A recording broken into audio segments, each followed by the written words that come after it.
This government meeting is brought to you by Eastworks and our local cable subscribers.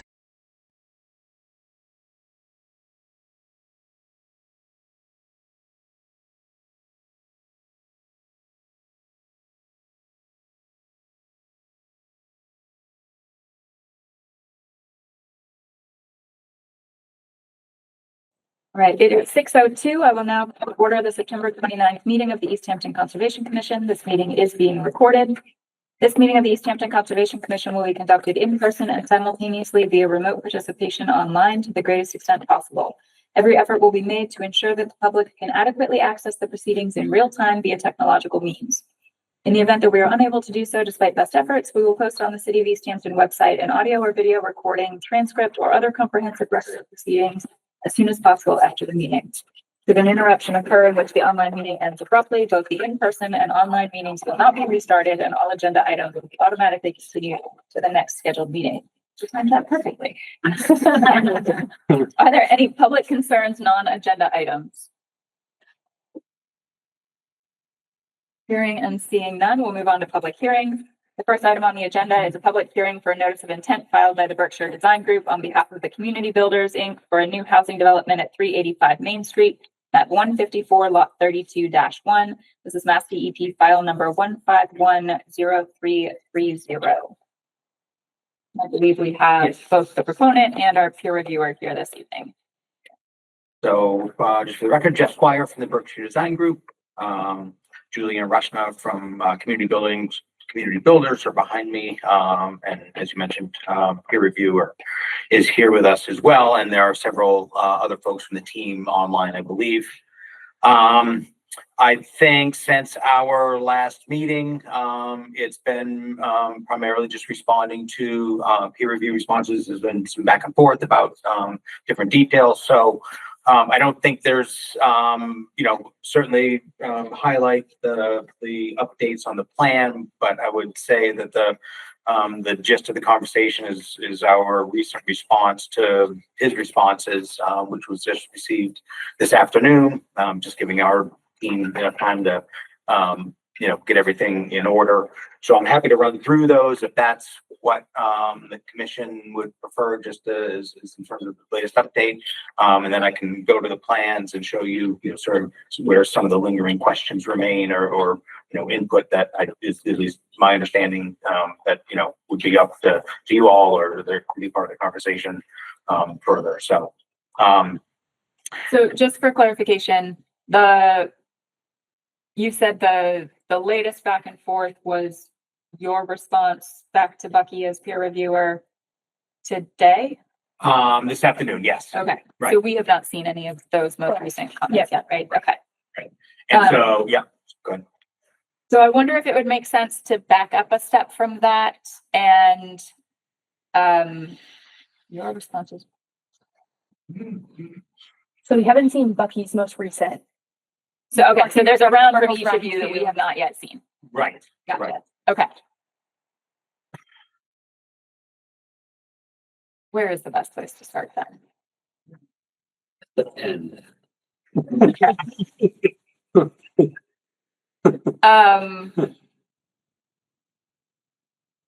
So I could pull up Mr. Sparkle's second review letter, Yeah, which let's is start there maybe. which is in the blue. Okay. Okay. Because a lot of the issues were already resolved, right? And we're down to a smaller subset. Am I remembering that correctly? Yes. Okay. Yeah. And I think at least what was just in front of you was, our most recent responses to what was that, that subset of, of larger comments. And I guess not having seen those, I'm not sure if they're slim enough that we could talk through them all now, or if it's something that we're going to need to digest and revisit. Have you had a chance to take a look, Ava? Do you have thoughts on that? Only a cursory look. I mean, the response is 12-page. Like we're still working with a 12-page letter. Are there? But I think a number of them are like no response necessary, and this has been added to the plan set. Would it make sense to jump to some of the more substantive items and then leave a cursory, or leave a more thorough review to the commissioners? I think it might, between this meeting and next meeting. And so I wonder if we could start, Bucky, if you could highlight for us the main responses that you had that we haven't seen yet, and then Jeff will turn it over to you to comment on those. All right. Yeah, it's still a long document, and the one I'm working on today is actually almost my response to this afternoon's updated comments and plans. And right, a lot of it's been knocked off the list. So maybe I should just summarize it like this. Like, for the most part, Berkshire Design Group has addressed my concerns. I have very little of substance to say I really need a better answer or a different answer. I found a couple of minor typos in the new submittal, minor cringe, but it's, effectively typos. And they've generally satisfied pretty much everything. Now, I have not looked at the new plan set, so I only have, the written text that says details have been updated or things that I have to remove from the plans. Right now, I'm just taking those at face value because they're pretty basic. And very little of that is substantive to the overall review. I think it is important to note that the soil testing that happened on the 15th, just 2 weeks ago today, I did get the results of that from the OTO analysis, and they came back and said, I read through that in detail, and I have a lot of confidence that the soils out there really are HSGD soils, thick, silty loams and silts. They are lousy for stormwater infiltration, and they do impact the design. I do see that Berkshire Design Group did modify their stormwater report in a couple little areas to reflect that change. But in reality, their initial assumptions were C and D soils. So the fact that they're all D effectively means that the system is perhaps a little more robust and a little bigger than it needs to be. The last version of HydroCAD that I saw, which had a September 10th date on it, is still, using HSGC soils for runoff calculation. So, that generates slightly different numbers than the D soils. So I think the design is really going to come together just fine. And if we want to go through these things point by point, I'm certainly willing to do so. Who knows what you asked me to do, and I just tried to talk you out of it. Yeah. So when you say go through these things, do you mean the other large elements or details of that soil analysis? Well, no, the overall review, the soil analysis, I don't think I have any comments on. Okay. I could go back to that, but when I read through it, I don't think I had any questions or think that's weird. So I'm pretty comfortable with the results, and the numbers are very low. Okay. So, and that was the only really substantive piece that you think was left, in your opinion? that was the biggest piece. And at this point, what I'm looking at, having partly gone through today's response letter and today's plans, for the most part, it's check boxes that I'm just going through and say, yep, they did that. Yes, they explained that. Yep, I see that calculation now. So by the time I finish this response letter in the next couple of days, I think it's going to be a very short list of effectively typos. Okay. So I have confidence that they've done a good job in cleaning up any loose ends on this design. Okay. Anything that, yeah, go ahead. So when I was skimming through I guess now it's current, but the previous version there, the things that were jumping out at me were groundwater elevations relative to basin bottoms, and maybe like one or two spots where the basins might be in groundwater under certain times of year, possibly, or is that? Yeah, there were, again, so partly this is really splitting some hairs in some of the design elements, but that's what I was asked to do, so I just went for it. The basin bottoms were effectively one of them at estimated seasonal high groundwater, even though, by redoxomorphic features have established that elevation. The soil testing, we're not running into groundwater, and they did testing at various times a year. I think there were April tests, were there not? I believe that. Yeah, so I think a lot of the tests were some April tests. There's In the past, water has come up high, but that particular April, no water in the holes. So it's unlikely that there's going to be a serious groundwater issue. They did, I didn't see, but they did relocate detention basin 2, I think it was. And that was the one that was like 1.5 feet into the groundwater table. I do want to verify that the relocation, when I get to look at the plans, does make sense. But this is,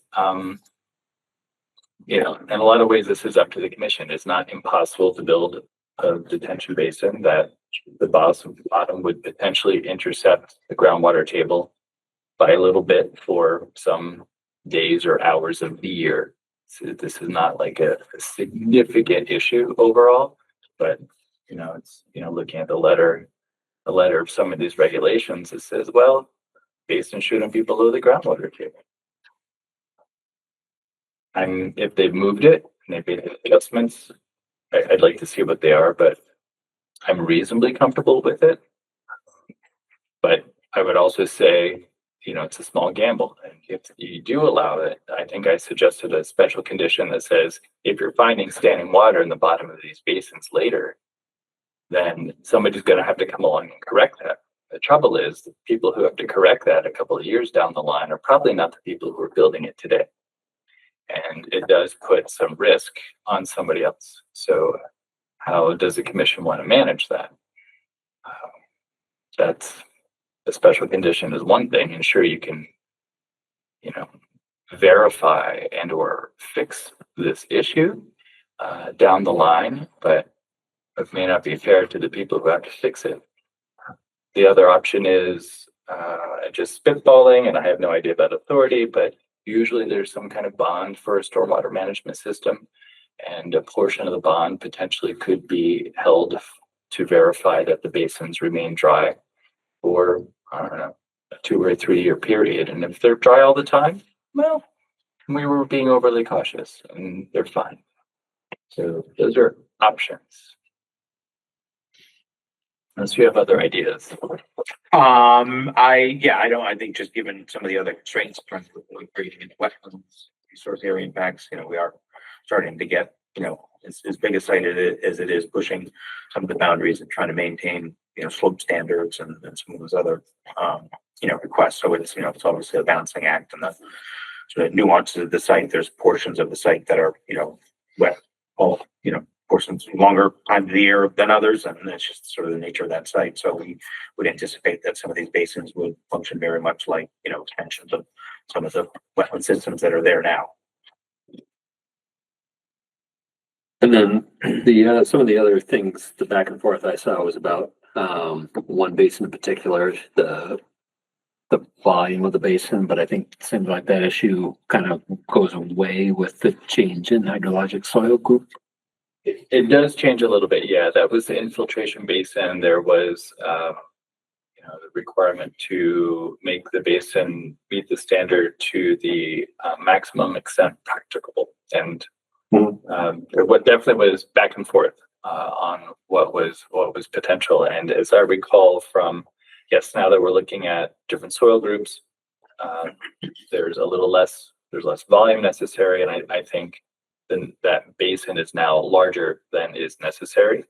If I recall, even when you do the little multiplier, because less than 65% of all the impervious area is being sent to it, so you have to do a multiplier to get bigger to kind of offset the fact that you're not capturing everything. And I think even with the multiplier, that the basin as designed, or maybe it's been tweaked a little, does have that volume now. Okay, and we're still getting the water quality treatment that we need. It's just a matter of the infiltration. The treatment's totally happening. Yeah. Okay. Other questions from the commission or points you wanted more detail on?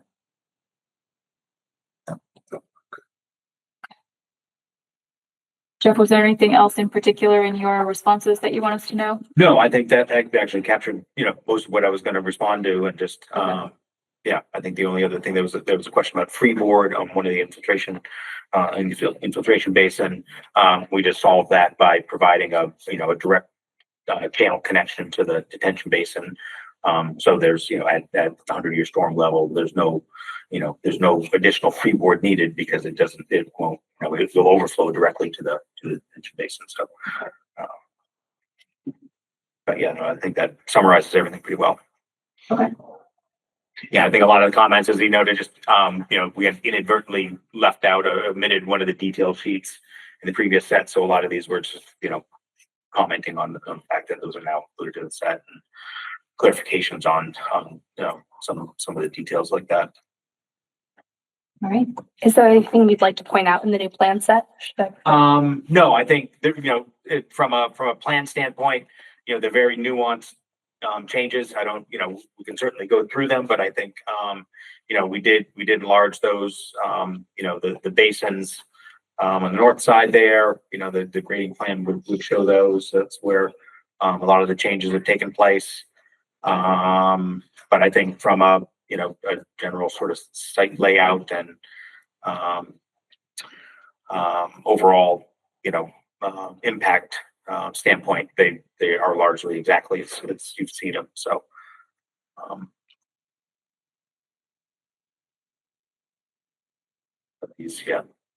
eliminating that gravel driveway, the kestrel piece, separating that out has certainly been clarified.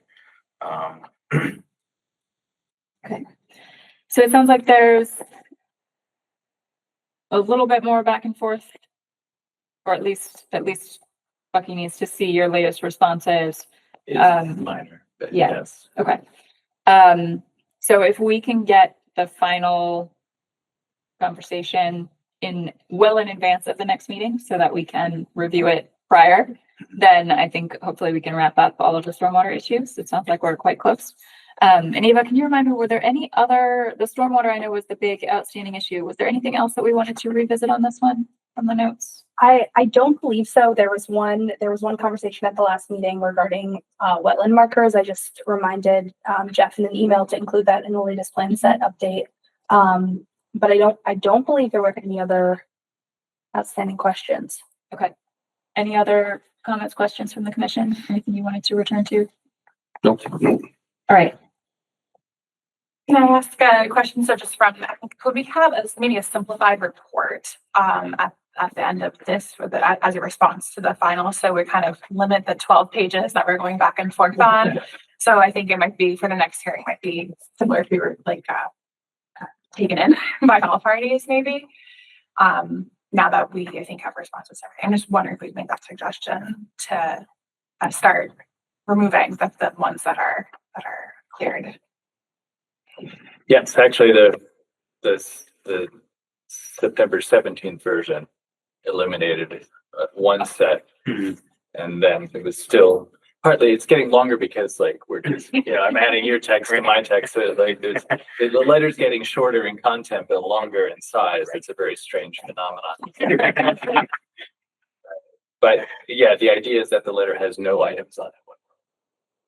And I bet we get there. I think there's going to be just a little bit of back and forth between the offices, and that should be it. Then Jeff, we need the latest plan set, stormwater report, and final letter by Thursday morning before the meeting, which our next meeting is October 20th, right? Oh. Yeah, because 3 weeks. I don't know what holiday. Some holiday throws us off. Right, throws us off. So we have only one meeting in October 20th, which is only 3 weeks from now. Yeah. Still plenty of time, I think, for around anyway. All right. Then I think we're good on this matter for this evening. We have a motion to continue until the 20th. Motion to continue until October 20th.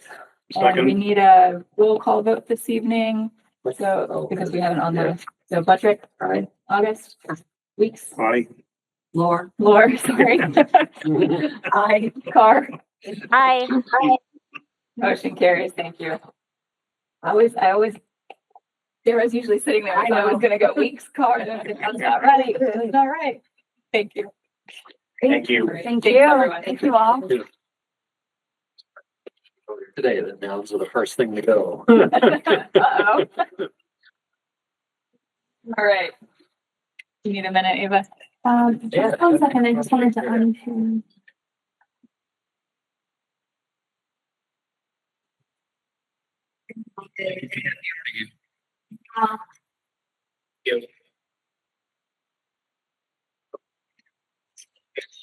Okay, we're good to go. All right. Next item of business is a public hearing for notice of intent filed by Chapel Engineering Associates LLC on behalf of Mass DOT for a shared use path along Route 5, map 111-13 and 110-17. This is Mass DEP file number 1510333. I did see someone from DOT online. Believe we do. I believe we have Erica from DOT and then John Salisbury and Keith Lincoln from Chapel Engineering are online. Good evening, folks. Thank you for having us. May I ask, Yeah, is we're this my, Just a moment, Erica. You're quiet in here, so let us see if we can adjust the volume. it might actually be my mic and I can hold it closer if this helps. Yeah, It does help. we Yeah, are at full yeah. volume. That's Thank great. Thank you. All right, go ahead. Well, I just wanted to say thank you so much for having us here tonight, folks. We look forward to going over the special conditions. DOT may have a few concerns that are specific to transportation projects, and I hope that we can discuss them and come to a solution for everyone. So just to remind the commission and to update Commissioner Musso wasn't here, we made our way through the remainder of the comments. We had a comment letter from the city engineer. Yep. Who evaluated their desire to throw out the outlier point of the infiltration basin, and the end of the comment letter, like just to summarize, was essentially that they can try to build the basin there and then hopefully it works. Which Diane and I spoke about back and forth quite a bit. It's not ideal, but they can't really raise it because of compensatory flood storage, and they really don't have a lot of other locations for it as part of this project.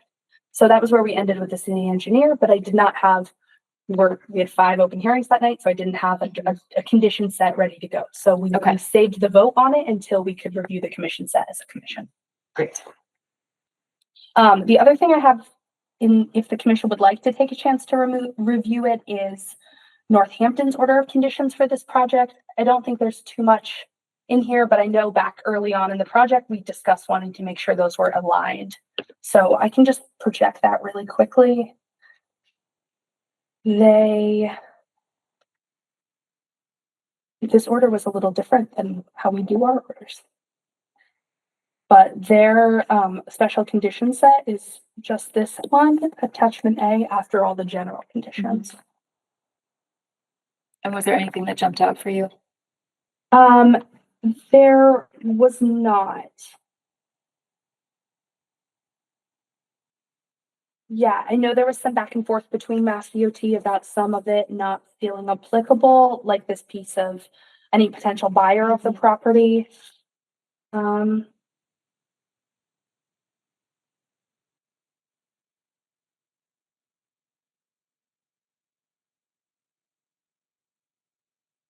Nothing though that you think would cause us to want to change anything in ours to bring it into alignment? I don't think so. Okay, great. Does anybody else want to review the Northampton conditions in more detail? Right, let's go back then, just to ours. Great. Excellent.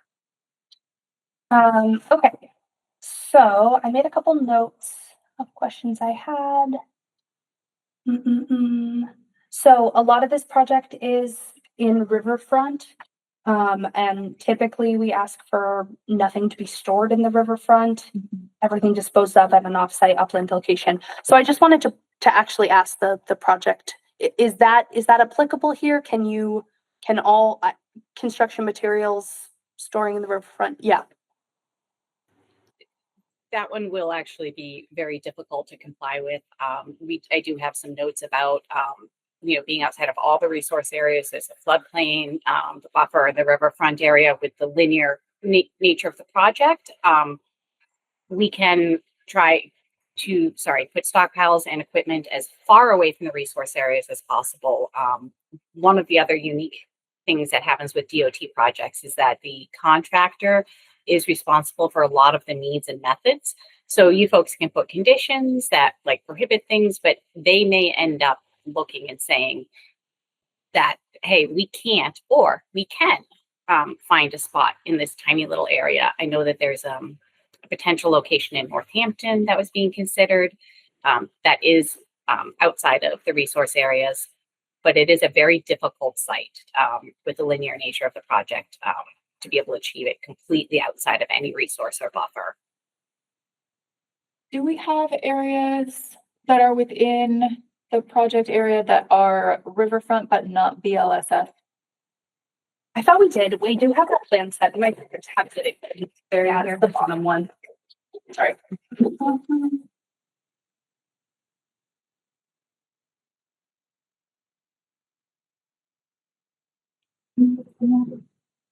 This.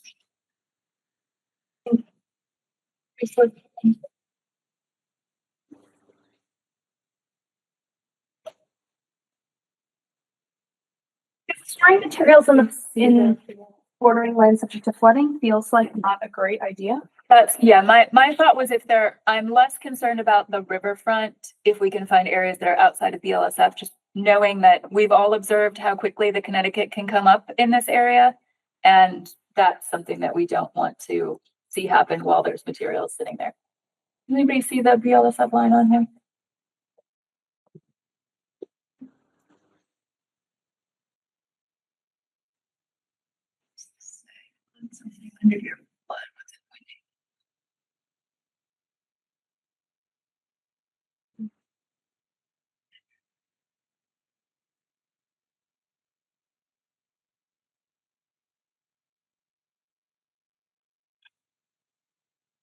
Erica, we're having a hard time finding the lines on here. Can you answer the question of whether there is riverfront that is not BLSF?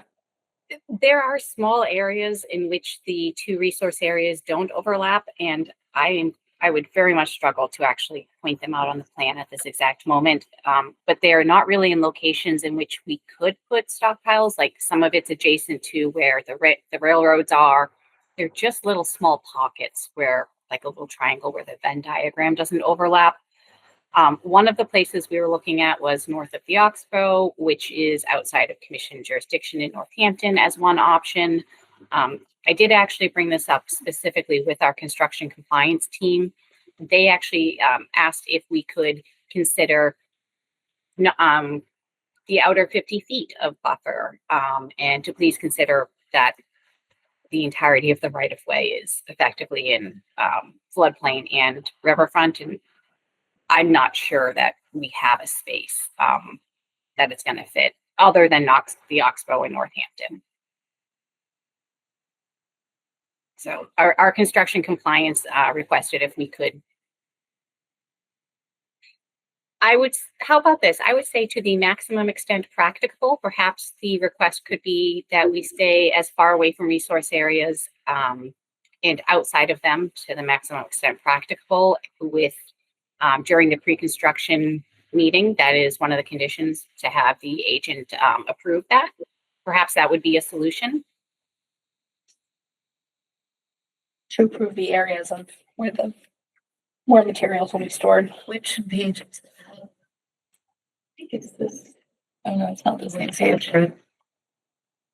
I think I'm looking at this was, I think, an extra plan sheet that came. Okay.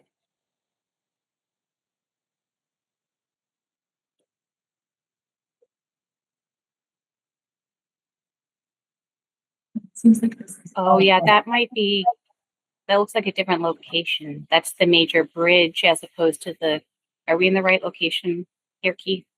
Yeah, so basically the floodplain is delineated by that blue contour that essentially, like you said, Erica, there's almost nowhere outside of the road itself where we don't overlap one of these resource areas, and the floodplain is probably the biggest of the areas within the project limits. But if you zoom in, that blue line represents the flood contour of 122.1. So there's very, very little upland or not upland, but land elevated to that floodplain. Really anywhere within the project limits. Yeah, this That looks this perfect, depicts yeah. it better. Yeah. This So is the second, this is further towards the rail trail. So it's pretty much that entire parking area up to the higher portion down at the Manhan, right where it meets the Manhan. So right in there, you're just slightly above.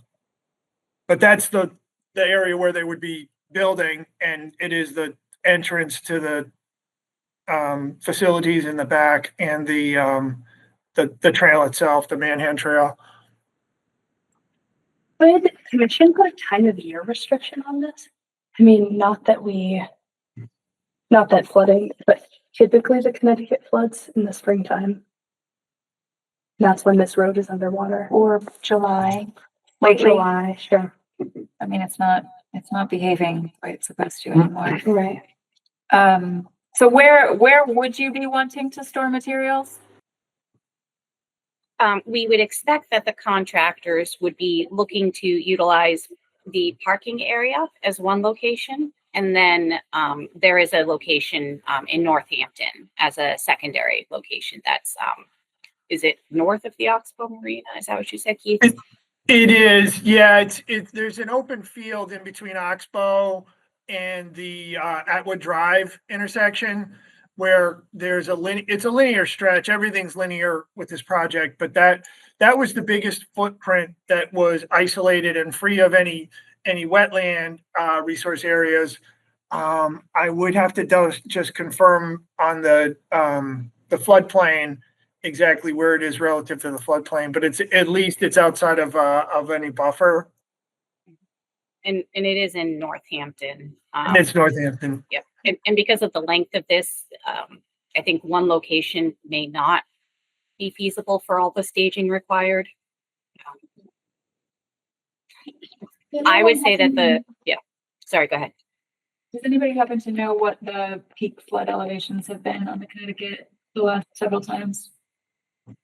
I don't think it's made it up to the mapped flood elevation. No. I think maybe it's peaked at like 116, 117. Anyone? I don't know. I can check. Okay. It's only barely gotten over Route 5. Like, did it get over Route 5 in last year? It did, Yeah. Yeah. It wasn't for long. And I think that was, I haven't seen it happen that many times. I don't go down that way all that Yeah. much, but it was like unusually high. Yeah. I think I've only seen it do that once or twice. Yeah. I commute on that road Monday through Friday. I've never seen it flooded. Mhm. So our number here is 120. What are we working with? Is there concern occupying flood volume or is it like? I'm erosion? concerned with mobilization of Mobilization. materials into the river. Yeah. So how about we require a flood contingency plan, you know? Yeah, that could work. It looks like, let me see, in July of 2023, it crested at 115. Okay, that's what I thought. So I think we would be okay within the area that you have outlined as a parking lot. And I like Dan's suggestion that we have a flood contingency plan in place. With the goal being to not have materials that are stored being mobilized into floodwaters and into the river. Does that sound amenable? And are we saying that the parking lot area is the only place that we could use for stockpiling? I don't know that that's going to actually work in terms of constructing as the only place that I would suggest that having a meeting with a contractor, the pre-construction meeting might allow you folks to have a better idea of what the contractor's needs are, because construction compliance is saying that we may struggle to be limited to just one spot. And we do not dictate the exact means and methods to them, as long as, they follow the general permits, that they can locate stockpiles or move them as the construction needs demand. And then I wonder if that might give some more flexibility, that this is the preferential location for stockpiling, and if there needs to be any additional changes to it, that it could be addressed through, the agent or a letter to the commission, the approval to change that. I just don't want to leave the contractor stuck with conditions they can't really construct with. And I want there to be some flexibility that allows you folks to have some oversight, but also allows them flexibility. Well, we certainly wouldn't want to have materials stockpiled where the basin is being constructed. And I think, as you pointed out, there aren't really very many other areas that are within Easthampton where it would make any sense to store materials. So I'm not sure that's a realistic concern. Okay, yeah, and I think that we will accept the conditions that we are given and give them to construction compliance. And if they have concerns, we can always discuss it, but you folks can issue the conditions that you feel are appropriate. I'm relaying the concerns that I hear from when we see these linear projects. We are getting frequent feedback from the construction team that we are not providing enough space or availability to access spaces. So, but if this is what commission feels most comfortable with, then that's quite okay. Okay, understood. I did have one other, if I could have one other question about special condition 8, where it says that it shall be stored outside all resource areas and buffer zones under cover. And obviously the erosion control, I imagine where it says approved equivalents compost filter tubes would be okay, but under cover, do you mean as in there must be a temporary I think I just removed that language, Erica. Oh, okay. All right. I think that language is if there's no stockpile location approved by the commission, then it's language that is in our general about, then it must be stored under Okay. cover of resource areas. Great. That was my largest concern. So that's great. Surrounded by double stick row straw bales. Okay, so this construction materials may only be stored in resource areas if reviewed and approved by the Conservation Commission, and they'll be approved prior to the pre-construction meeting. The locations will be. Or do we want to specify that we've pre-approved for storage in the proposed parking area? That would be fine. Okay.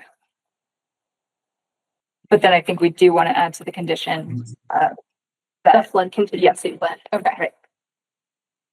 Do we want that in here or do we want that as a pre-construction requirement? I guess it should be with the pre-construction requirements. And just to clarify, we're talking about the existing parking area or the proposed parking area. Whichever, I think what we were just looking at was the proposed expanded parking area, right? Yeah.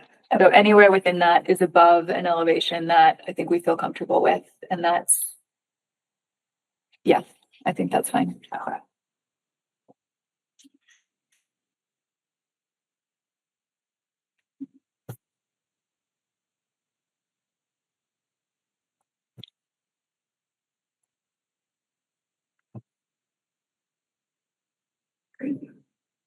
Okay, but we'll still want to see those final approved plans of record that showcase the stockpile locations at the construction meeting. Great.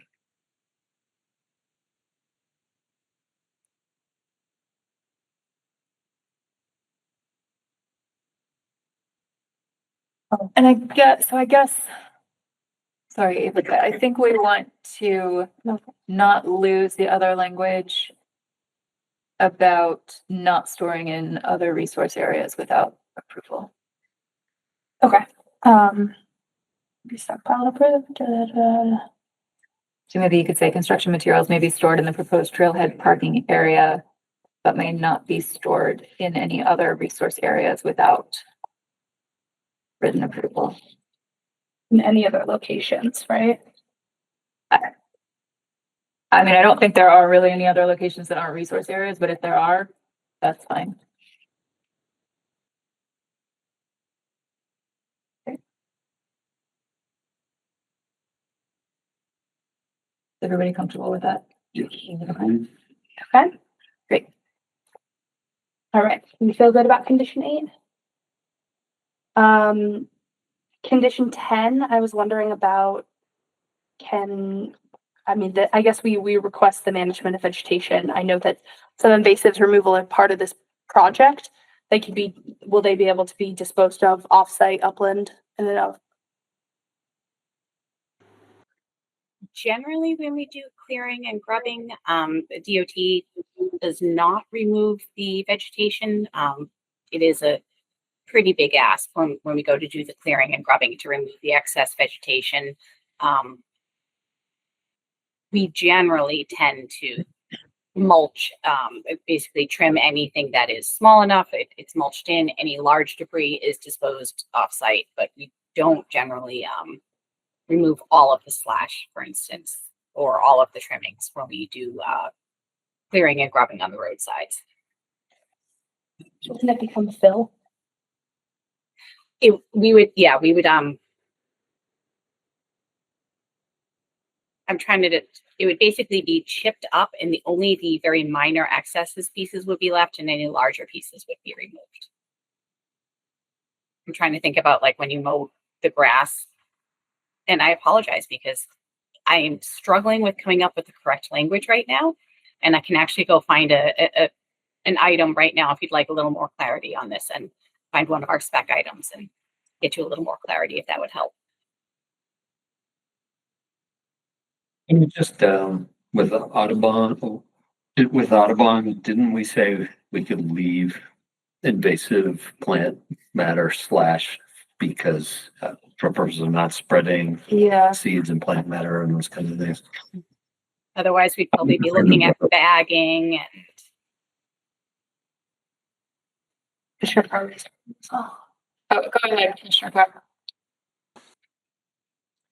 I was just wondering, like, if it's not weed, doesn't it still spread even when it's cut up into little pieces if you leave it behind? Or am I misunderstanding that? It can, yes. Do we have knotweed in this area?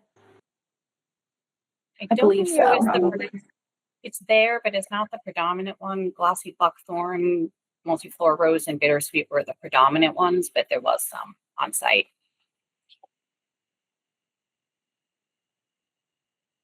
And I did see in one of the other later conditions, the requirement for a plan to prevent the transmission of invasive species, the spreading offsite of the project.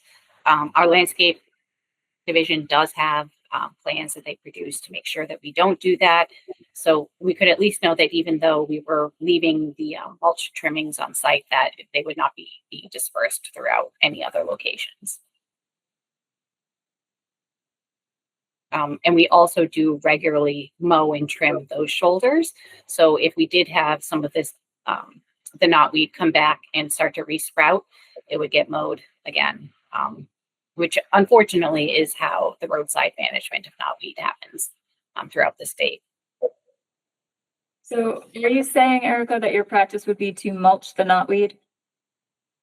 It would be to, let me, I need to grab the clearing and grubbing item and get the technically correct language so that I am speaking accurately. And I need to pull it off out of our specs, and I apologize, it'll take me a few minutes. We can return. We'll move forward and return. Okay, all right, great. We can come back. Thank you.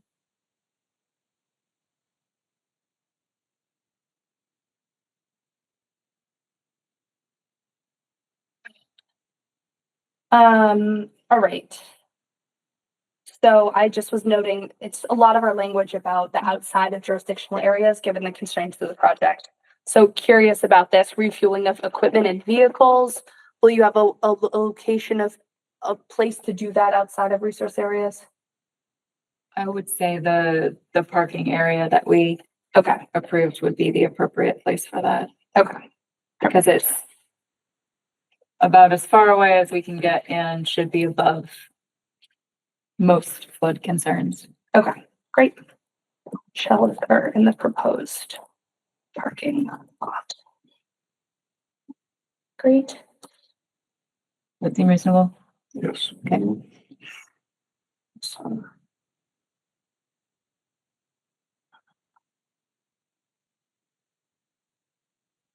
All right, okay, so coming down into the pre-construction conditions, and here's where I will just add in.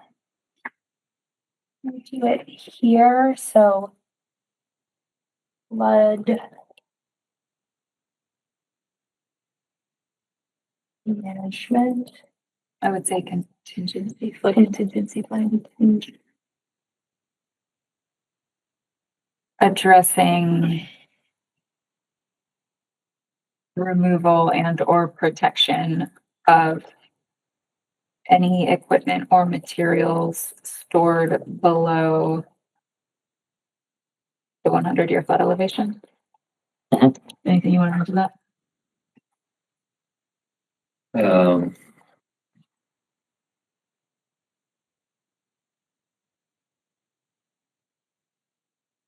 And just covering, like establishing who will be responsible for monitoring weather conditions, issuing notifications and coordinating the plan. Agreed.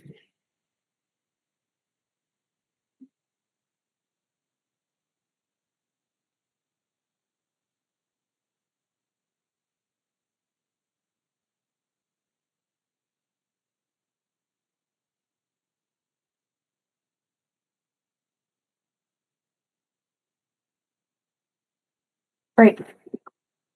And I think G and H cover, it is assumed that whoever is identified in F will be one of the people in G and H. So we'll have their signature and their number. Great. Okay, I highlighted B here because I know that MassDOT, they referenced in their NOI that they have a statewide vegetation and invasive species management plan. So I guess I was assuming that that would be implemented here and not a specific plan for this portion of project. But that's probably more a question for Erica. For B, sorry. Yeah, for B. Yes, so the statewide invasive management plan in terms of making sure that we manage them appropriately is something we do statewide, but landscape is happy to offer. We do have some specification items that will detail to the contractor how to not how to not spread the invasive plants off the site.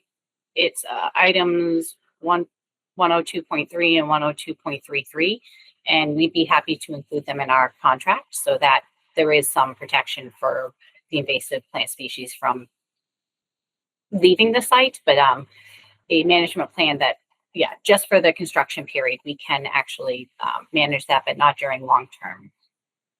Okay. Yeah. So I am sorry. I'm trying to look up three things and the reading and the speaking is not happening well. good. So the long-term measures, I guess, is the piece then here. Yep, and we can address during the construction period, yes. Is the commission comfortable with removing that line? Those.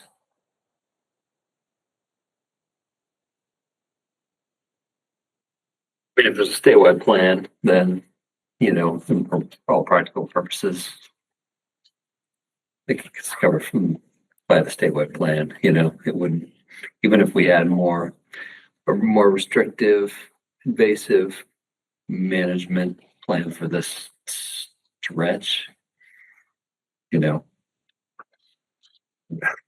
I'm sympathizing with DOT a little bit, you know, the idea of trying to manage all that separately, given, you know, like, you know, everything that they're trying to do all over the place.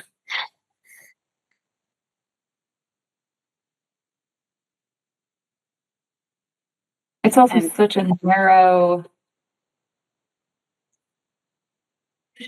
project area that managing just within the right of way isn't really going to be effective if there's invasives just outside the right of way. You have it there. Right. Yeah, So perhaps this condition, I think that's a reasonable modification in this case. just remove the long-term measures or remove the whole I condition? think just the long term. Okay, so we'll still have their monitoring and management plan during the construction period. Right. And if that is, that can be the conditions that you referenced, Erica, or the state plan, whatever it is, as long as we see it in advance and feel that it sufficiently addresses the need. Great, that works. Great. Okay, the signed operations and maintenance plan, I'm having a moment thinking that was that one of the items that is not required by our ordinance, but is not required by the state standard, specifically the signed piece of it. I think so. So that's in accordance with our ordinance, but not with the state standard, which we're reviewing this under. I think we do sign our operation maintenance plans. I think it was I think it was the recording that was the concern, was the recording. The recording of it. Okay. Yeah. All right. Yeah. Great. Okay. Remember that incorrectly. Erica, do we want to talk about also, item C there, 16C, the final set of construction drawings showing the proposed stockpile locations? Yes, yes. If we, I know that we just agreed that the parking lot could be a potential, but with the idea that the contractor may, if they need to adjust, we may need to come back to you. Do we need to produce a new final set of construction drawings for you with that, or is the construction drawings that we have provided you in this order sufficient? I would say if nothing additional is proposed for use that we haven't already discussed and approved here in writing, that is sufficient. But if for some reason there was a modification, then we would want to see that marked up. Okay, great.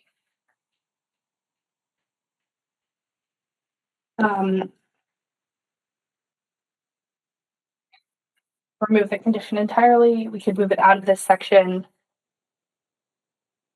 and say, What if we just change it to say, final set of construction drawings as provided to the contractor, which shall include any proposed and reviewed stockpiled locations other than those approved herein. right. Excellent. And that will assume that if that's the only thing that's added to the plans, then the existing plan set will cover them. Right. Okay.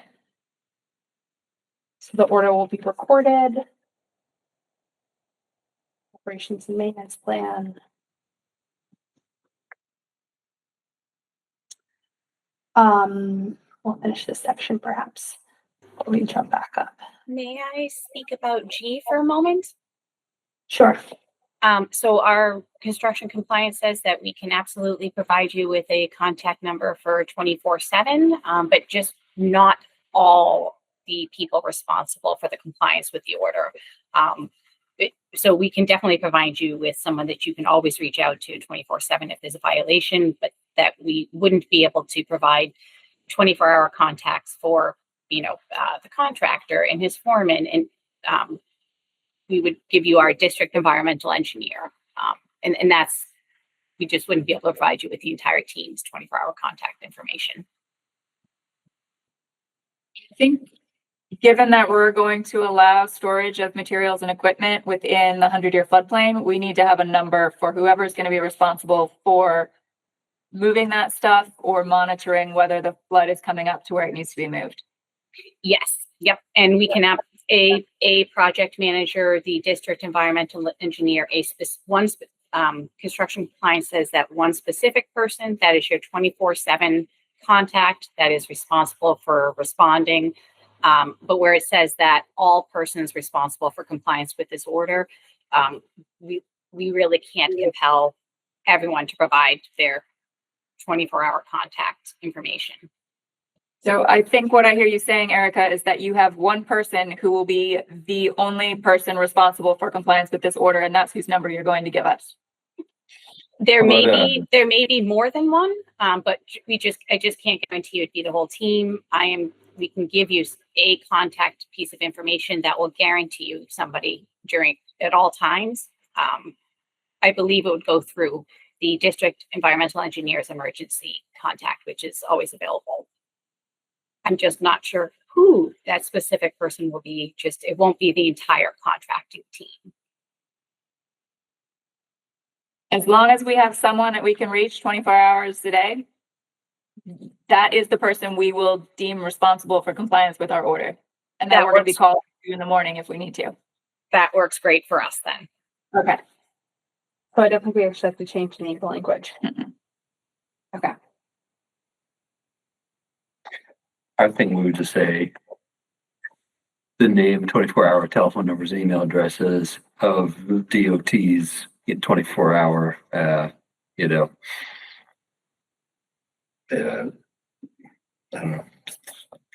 24-hour contact line to reach the person responsible for this order, complies with this order, something like that.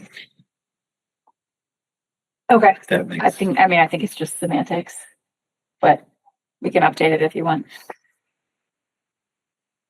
Yep. Okay, so for DOTs, say what you said again, Commissioner Machek. DOT's 24-hour, 24/7 contact. Who is responsible? Yep.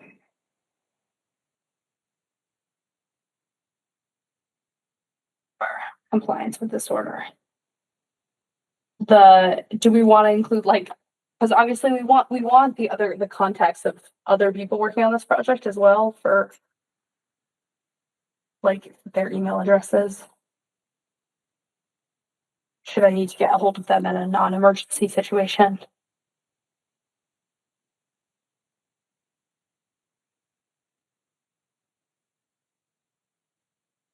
A list of contacts, a list of contact email addresses.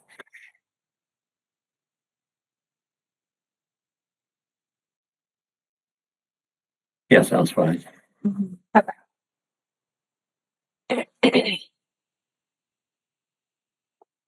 All right. Okay. Continuing down. This is all standard. You'll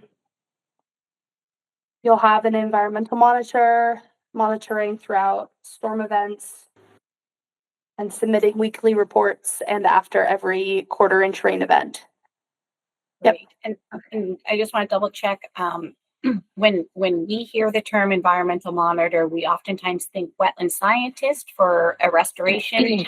We do hire a SWIP inspector, and that would be doing all the erosion and sedimentation control monitoring, the post-rain event inspections. I just want to make sure we are on the same page that SWIP inspector is that environmental monitor. That's the skill set you're looking for? Yes. Perfect. Great. Does the question want to change the language? No. All right, and then 21, just that we can require them to change their erosion controls so that should they not be sufficient. Let's jump up back to number 10 to talking about disposal of waste products. Did you find the language, Erica? I have failed to find the clearing and grubbing scope of work. I'm so sorry. I just do know that we don't go out and remove all the vegetation left behind. That if we are doing tree clearing and there's giant trees, we remove the trees, but that we do not go generally and remove all the vegetation after we take down vegetation aside from large woody trees and such. And I'm so sorry, I tried, but Keith, you go for it. I do have the spec open. If you want to point There you me to specifically what you want I could either share it or read it to you. What are you looking for, the general section, Erica, or Yes, without going?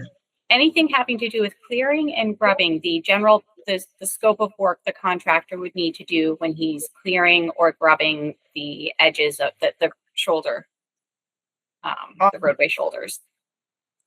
Acceptable material obtained on the project may be used to produce wood chip mulch. The contractor shall use an approved chipper and a 1/4-inch knife setting as described under M material spec. Wood chip mulch obtained from material obtained from elm trees shall not be acceptable for use. Wood chips produced from the project shall be stockpiled within the location and used where and as directed.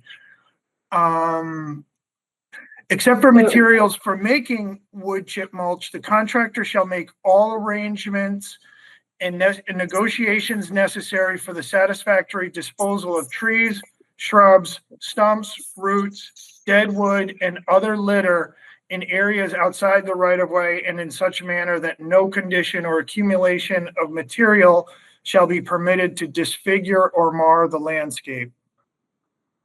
Okay, that sounds fine with one question.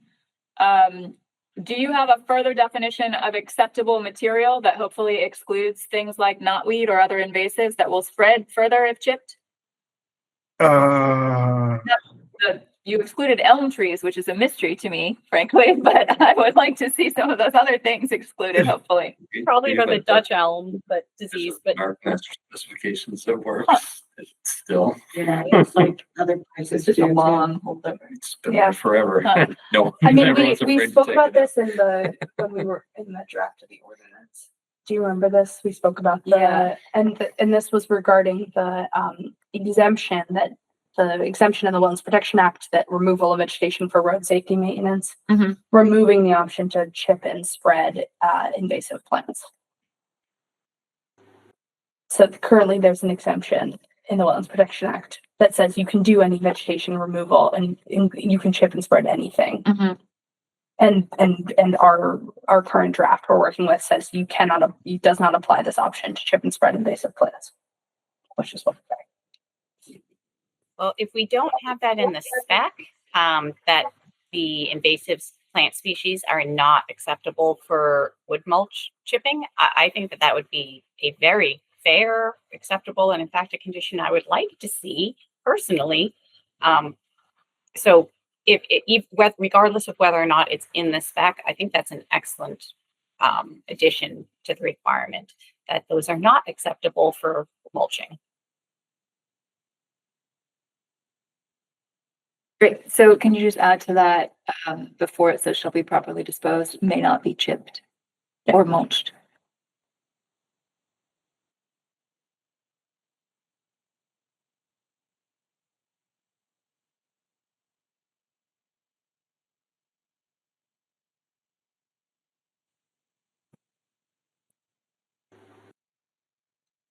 Great. Good. The only thing I would say is Keith, when it says, does it actually talk about removing the less than large shrubs from the site? Because where it's saying shall be properly disposed of at an off-site upland location, I'm not sure that our spec actually would cover.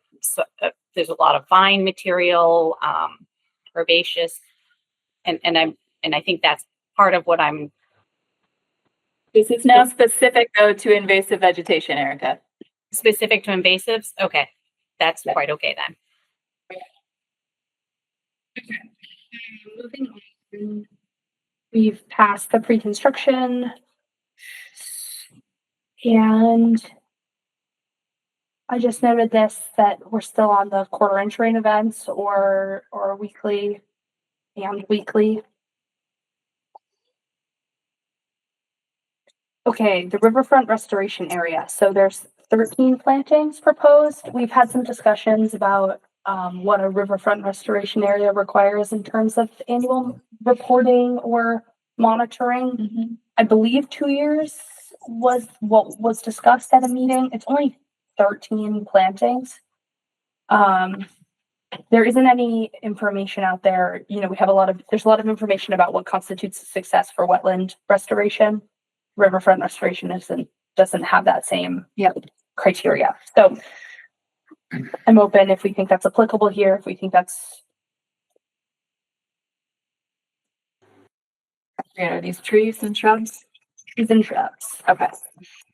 And I can tell you Um, that the contracts with the contractor does require survival, so that they would need to guarantee that the contract items require those plantings to survive. We should just plant like staghorn sumac. It's the only thing.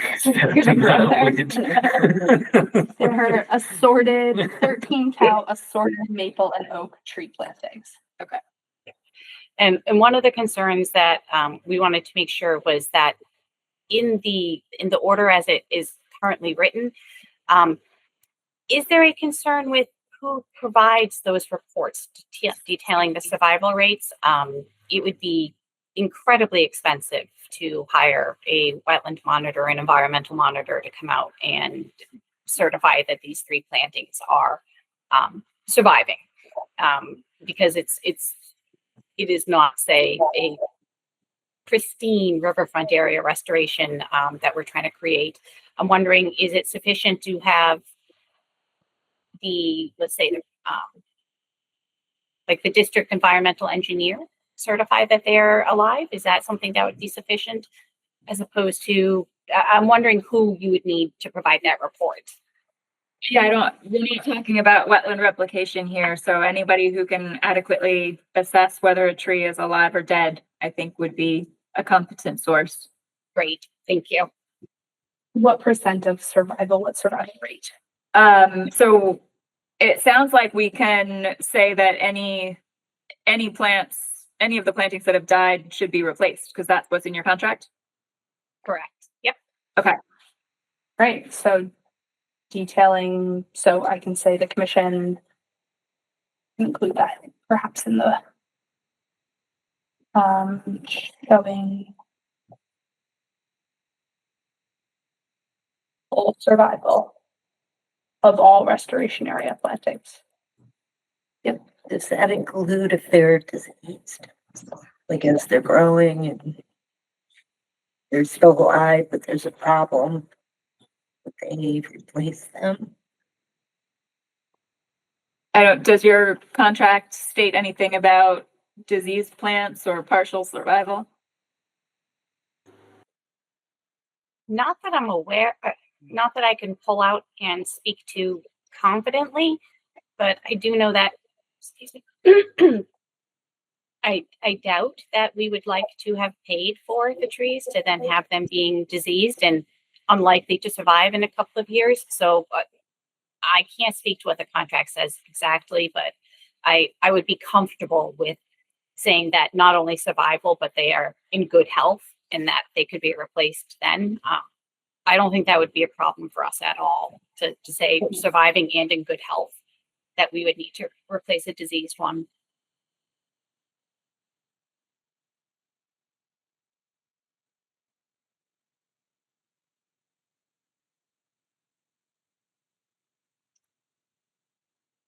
Well, you probably just say showing full survival and good health.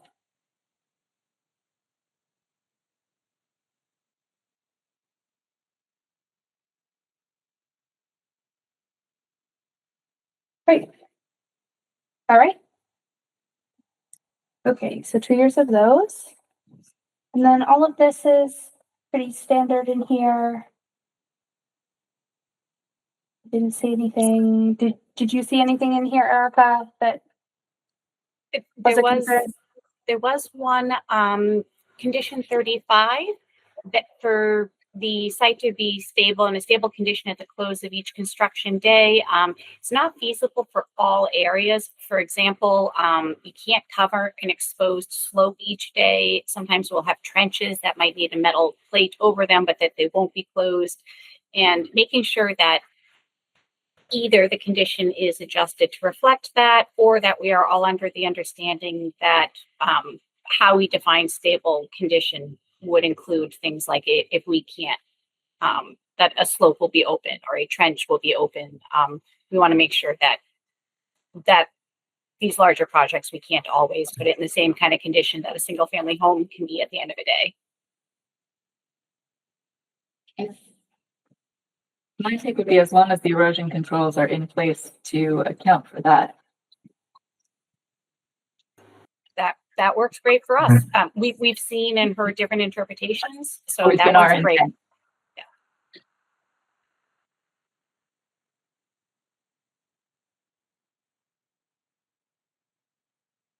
Yeah, I mean, we have open disturbed areas all the time that are just protected because the erosion Right. controls are stable. Yeah, Right. totally fine.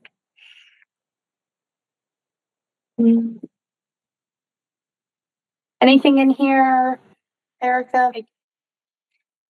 Yes, there was. I'm sorry, going back and forth between the screens and the comments. For condition 38, subsequent to seeding, disturbed areas shall be covered with a biodegradable erosion control blanket or netting. We do not generally do that. That is something that regular seed processes do establish. The erosion and sedimentation controls at the base of these slopes. Mass DOT in general does not utilize erosion control blankets when we're doing our slopes grading and seeding. So that was something that construction compliance asked me to discuss with you folks, that it is very non-typical for them. Do you use another suitable material? If we are having if it is a steep slope, we will use occasionally a tackifier. There can be we would use it depending on the actual slope of the site and whether or not it is starting to show signs of instability. In general, we don't need to use those on our general roadway shoulder sides. And I think we're on the same page here. All right, so in cases in which it is necessary to prevent that erosion, that's when we would use it. Okay, great. Do you want to change any language here? Okay, as written. Is hydro seeding usually the method used with a like a mulch, a pulp mulch or something like that? It varies between contractors, between job locations, soil conditions, slopes. It's not always exactly the same. It's one of those means and methods are left to the contractor. So we do see some variation in it when we do have extreme slopes that are not friable, but erodible. That was the word I was looking for. And I did have one other. 39, if the soils are to be disturbed for longer than 14 days, construction compliance says that some of them may need to be disturbed for longer than 14 days as equipment needs to traverse areas daily, frequently longer than 14 days. And so stabilizing those areas with grass wouldn't make sense. Stabilization occurs in line with the construction general permit, and like using the erosion control on either side of those areas where we have to continually get access. But we wanted to let you folks know that when we're repeatedly using construction equipment, there will be areas that we cannot stabilize, even though for 14 days it'll be open, but we're actively driving. Yeah, the intent here, Erica, is areas that are not actively being worked on shouldn't sit unstable for more than 14 days. And that's perfectly fine. Depending on different commissions, different projects, we have seen these interpreted differently. So I'm glad to hear that. Thank you. Better master for that. Be left stockpiled or Or it be wouldn't left just say- unworked. Would be Unworked or inactive. Yeah. Yep. Excellent. Great.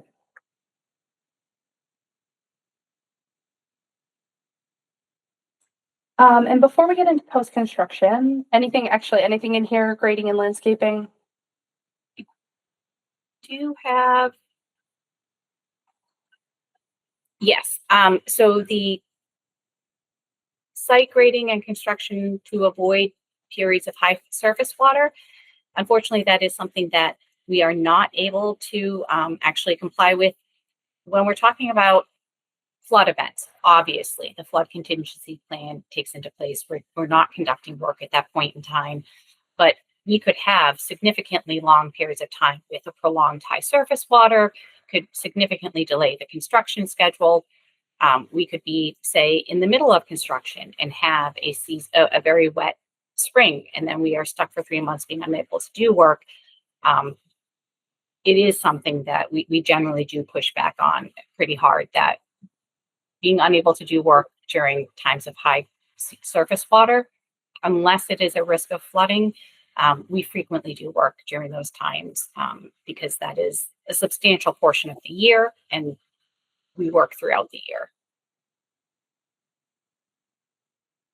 I don't think there would be a situation in which the Connecticut would be excessively high without also being flooding.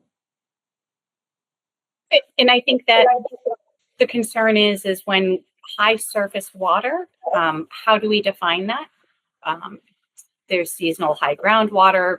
There's oftentimes high surface water in adjacence with that. And I'm not sure if we could have that be happening for several months. And I've seen the Connecticut in the spring be pretty elevated and have a high surface water, but not be at risk of overtopping its banks. And that's the concern, is that we could be delaying the contract schedule for months. I think we can probably strike it since we've already covered flooding elsewhere. Thank you so much.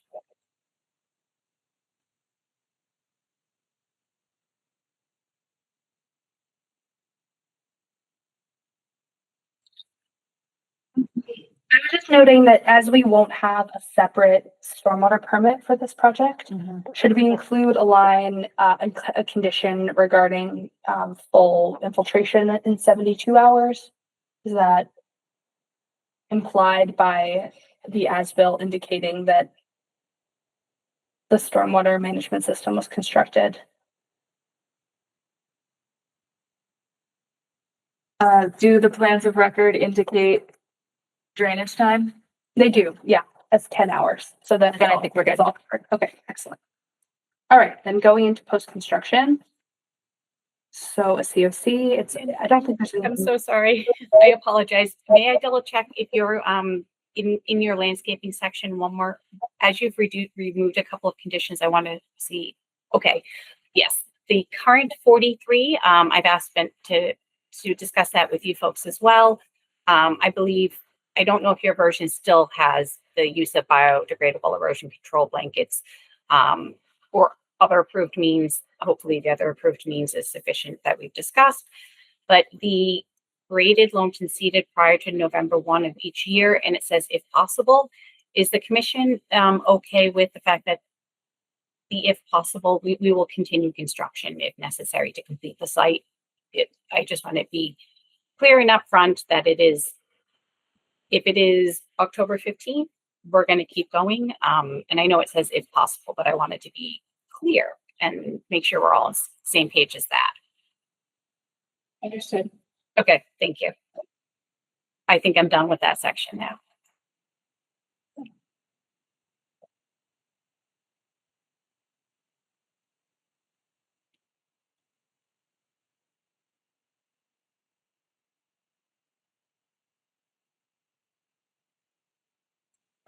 Nothing here.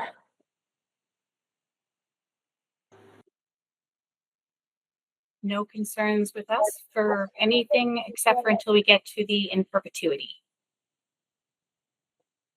So I imagine the concern is going to be over the invasive species monitoring and management, which we struck it from up above, so we can strike it from here as well.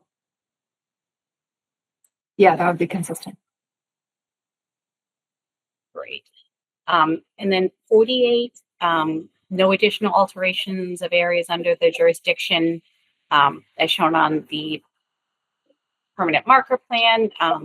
This could prohibit us from doing future work, maintenance, improvements. We generally strongly prefer to not see no additional alterations prohibited in perpetuity. Do we have a permanent marker plan? We don't in this case, right? Nope. So this is not relevant because we don't have an approved permanent All right. marker plan. That works for us then. The one comes off. I think it could, yeah. Okay.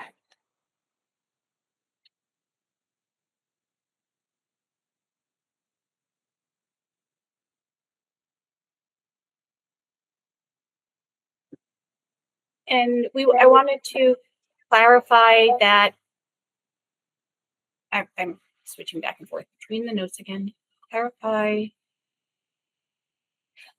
that while DOT will not be dumping on the roadside, and that is clearly prohibited by us, that we can't control whether the public does. That there may be trash that ends up on the side of the road after this project is completed, and again, just being clear that while DOT will never dump leaves, grass clippings, brush, or other debris to the resource areas or the buffer zone, we can't guarantee that the general public won't do it while they're driving down the street. Understood, but the Wetlands Protection Act is very clear that the property owner is the party responsible in the case of the need for an enforcement action. So if there were something sufficiently egregious, we would come speak to you about it. We do, absolutely, we're a public agency. If there was issues that were happening on our roadways, we would want to know about it. Should we include a line under 46 that just, so this is about only native plant species, only native plant species can be installed, but should we also include the condition that allows them to take continued management of invasive species is allowable? Yeah.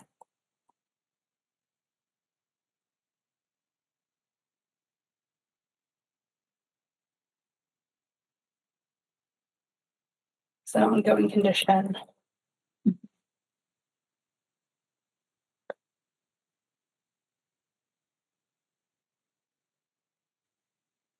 Excellent. Are there any conditions that the commissioners feel that this has missed? I don't think so. I think we've been pretty thorough. And All right. may I Yep. make one more comment? And I'm so sorry, folks. I know it's super fun to hear me jump in with these. The first condition that is that the commission arts agent may enter the property. Of course, the only issue that is where it says without prior notice, unfortunately, due to the use of heavy equipment and other threats to safety, such as open trenches, we can't allow people to access the active work zone without notice or proper safety gear. Of course, you guys are always welcome to access and inspect the site, but with advance notice to the Mass DOT resident engineer or district environmental engineer, and they can bring you on with equipment and make sure that you do not get smushed by a crane. We definitely don't want to prevent you from inspecting the site, but we can't allow access without prior notice. Does arriving at the site and contacting your foreman on site constitute prior notice? If they have the proper safety equipment, and it has to go through the resident engineer, so not through the actual contractor. So I think however you would like to word this, we would like to be able to show up unannounced and have somebody that we can reach out to who can allow us to look at the site, whether that means walking across all of it or viewing it from a safe distance. And you can always view from a safe distance, absolutely. And yes, contacting the resident engineer, they can get you immediate access further into the site, as well as the contact number that you'll have for the 24-hour, 7 days a week emergency. You can also reach out to them. Yes, you can absolutely show up, be like, I see a problem, calling the engineer, and they will let you on. That would count as prior notice. Then are you comfortable if we leave this as is? I prefer not to set a precedent for changing this particular condition. We have pushed back with an appeal on this because of the OSHA regulations, where it says where it says without prior notice, that they can, and you can enter it at all times without prior notice. We have actually appealed it over this before. It is such a huge safety concern, that we just simply can't allow. There's federal laws that would be overriding. So it is significant to us.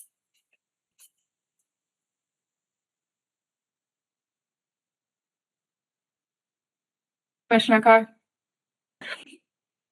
I guess I'm just trying to understand why it would be so much more of a safety concern for a DOT state site than for any other construction zone where people are working with heavy equipment. Don't think it would be. I think it's a matter of state bureaucracy. And liability, and the responsibilities of any construction site is not being overseen by the Federal Highway Administration.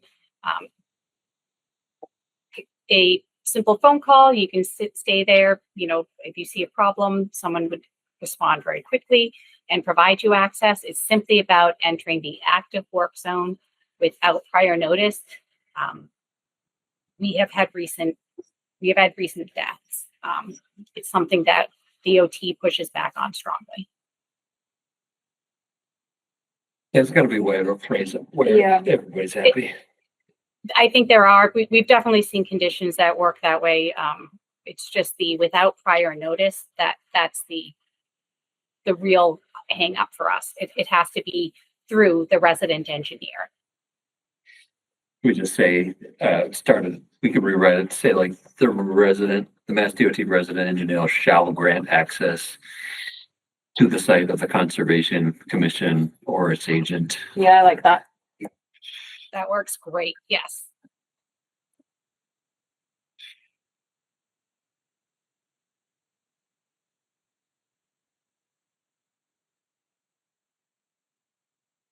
And then And- change may enter to enter and inspect. To enter and inspect the activities that are subject to this order at all reasonable times with or without probable cause. Is there a way to say prior notice as in like can show up at that moment, but not? It could be within a reasonable period of Well, time really so that it all can't be reasonable delay time. you. Um, Without delay.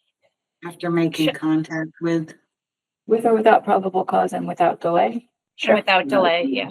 Yeah. Until a certificate of compliance should be Yeah. processed. And then you've got an extra or after probable cause. With or without probable cause. Yeah. Great. Okay. Anything else, Erica? No, thank you. I Great. thank you very much for your patience. So I haven't put together attachment A yet, the summary of findings, but I will do that this week. Great. And then I'll issue this order. Okay, If the commission votes it. great. So we are looking for a vote to issue the order of conditions with conditions so discussed at length. Move to issue an order of conditions for DEP file number 1510333 with the special conditions discussed. Do we have a second? Second. Roll call vote. Buttrick. Aye.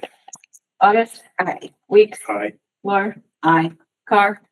I Motion carries. Thank you very much. Thank you, DOT, for your time. Excellent. Thank you for your time. Thank Thank you.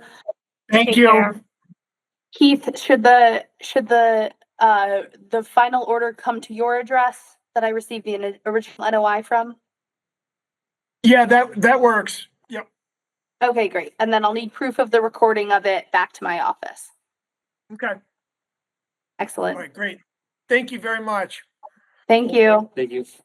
Bye-bye. Do you need a moment?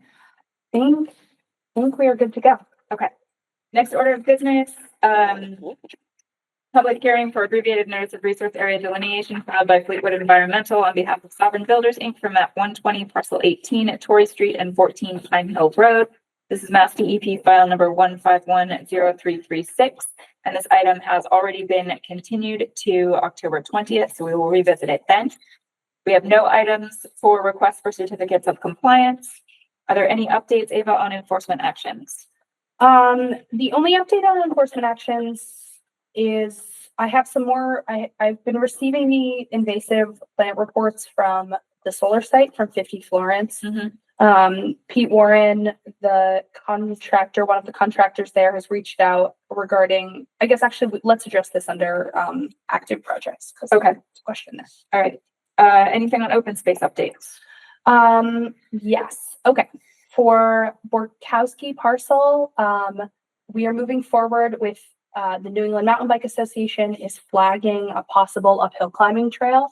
They have it on their plans to do it next week. And then my plan, just to tell the commission my how we're going to do this moving forward, is they're going to bring a GIS track of the trail to you all as a proposed trail. And then that meeting, I will email everyone who's indicated that they're interested, so that they see it as you all are seeing it, the possible trail.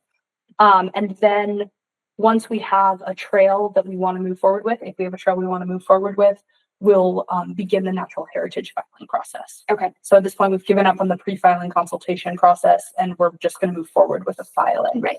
And I think we want to file an NOI, or the city will file an NOI with you simultaneously to do it as a joint process, unless the commission would prefer to separate those. I don't yet know what resource areas this trail's going to pass, so I figured I'd wait until they finish flagging it. Yep. Let's see how that pans out. And does one not do a combined application? For natural heritage, I can't think of a good reason not to off the top of my head. I guess if it's the one and not the other, if it's priority not estimated or vice versa or something like that. We have both here. Okay. Yeah.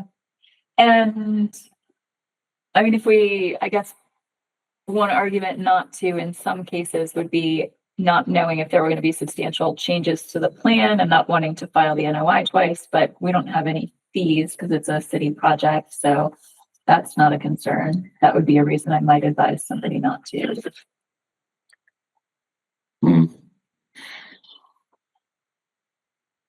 Sometimes just do the 60-day review with natural heritage just to be nice. Hurry up in 30 days. We've already been trying to reach them for like 6 months. 7 months. So Yeah.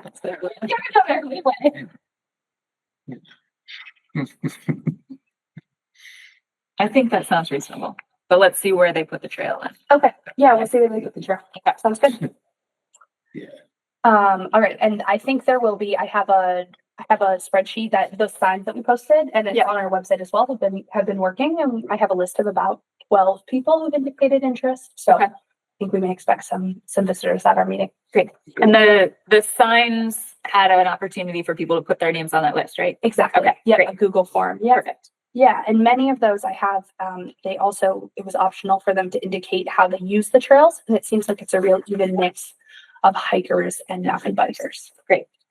Tracks with what I've seen. Great. Okay. And then the other update I have is around our sign project. We have a final sign ready. At the last minute, Commissioner Busa, the star went away. Okay. Our final sign. Ta-da. Ta-da! I like it. I like it too. Yeah. You should have put up something completely.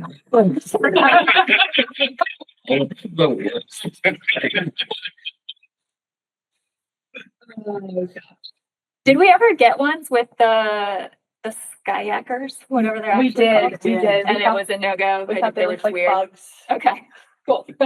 Great. I don't need to see them. I was just curious. Kayakers. Crazy people. Totally. Okay.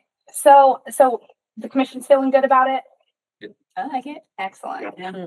I like it too. We have a couple of the little icons. I've spoken with Art Bellmead over at Bellmead Signs.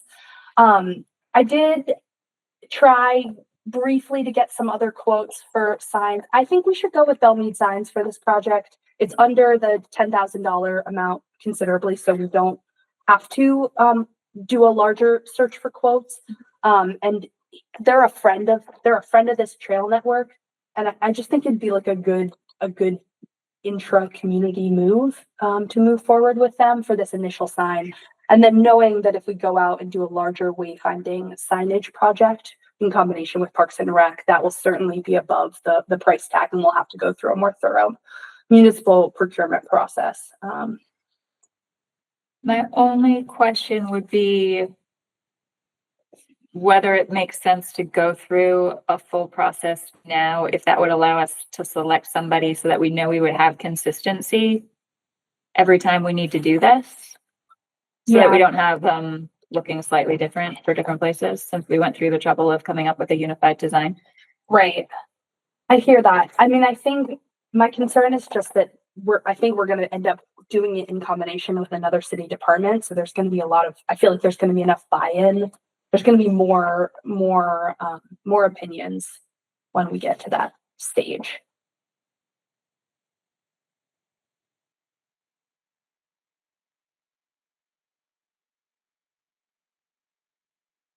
Do we think they'll generally look the same if we get them from different vendors? I hope so. I mean, so what he said, I have his quote, and the way he describes it, that they'll paint match. And then, we can ask to paint match off of the existing sign. This is just for the sign again. Yep. Yep.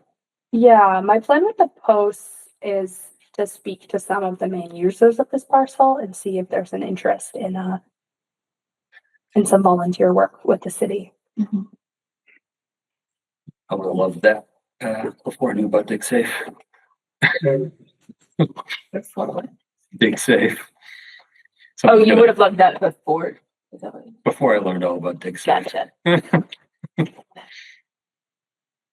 The water department put in the spigot and such, and next to the little parking area for the community gardens. Back in the day, back in the dark ages. But I guess okay, so like, I just want to, I forget the rules of 10,000 and 10 to 50 is like sound business practices, or if less than 10 is sound business practices, like if this starts creeping up with different, so it's that's the quote for that sign. Yeah. And not like, not specific, not like add on, this is the name of the parcel, these are the lot No, activities, and that's those for- add-ons get added on. That's for the two smaller ones as well. So Oh, this is Yeah, price. 44 by 3 by 1.5. Yeah, it's priced for the main sign, and then the one that has the name, and then the one that has the icons. mhm. And speaking with him, he said he would throw in the connector pieces to it as complimentary, as part of the cost. And then my hope with the installation of this, as well as the posts, is to get some buy-in from. I mean, we'll see what the location of this sign was originally brought to us by a community member who was looking for it. I think it'll be pretty easy to get some volunteer interest in installing. And perhaps acquiring the posts as well. So if not, the posts we'll have to purchase separately, but he doesn't sell those, so that would be a separate purchase. Okay. I'm fine with moving forward. Sure. Yes. Okay, all right. So we'll pay this out of the conservation fund open space account. And we'll move forward. So we'll take a look at the Olive went back and did like more traditional icons, and we should think about which ones we want here, and then we should return to the question of a name. Right, we referred to this as just the Oliver Street Forest. the cyclists I know have a different name for it, but it's just like the solar fields. I don't think we want to call it that. Because it's across from the solar fields. And do we want to come up? I think Oliver Street Forest is totally fine, or Oliver Forest, Oliver Forest seems odd. like a name. Yeah. Okay. Yeah, I mean, I think Oliver Street Forest is that how it's designated on the map? It's Not really it's not really designated. It's just designated as a parcel number. I mean, the only other notable feature, and I think we discussed this briefly in the past, is that in the springtime, there's like an enormous number of lady slippers there. But Let's not. put that's that what on- I thought. Yeah. Yeah. Okay. Have you, We'll get people coming from 16 towns over to look at the lady slippers. They're really quite lovely, though. All pink lady slippers. They're lovely.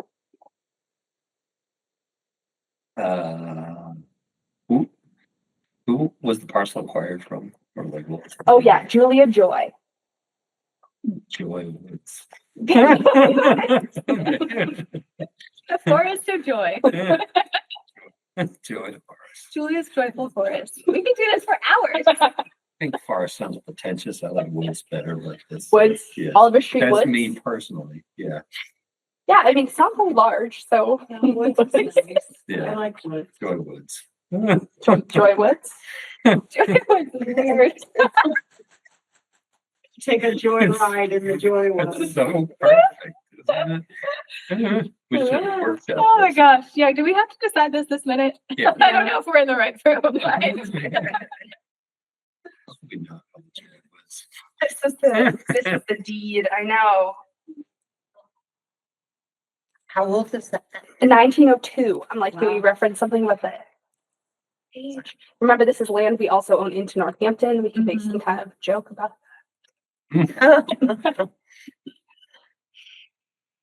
I like the idea of honoring Julia Joy, since she's the one that who named it. Could be Julia Joy Woods. Instead of just Joy Woods, which just weird. Woods of Joy. Do we want to think about it a little more? No.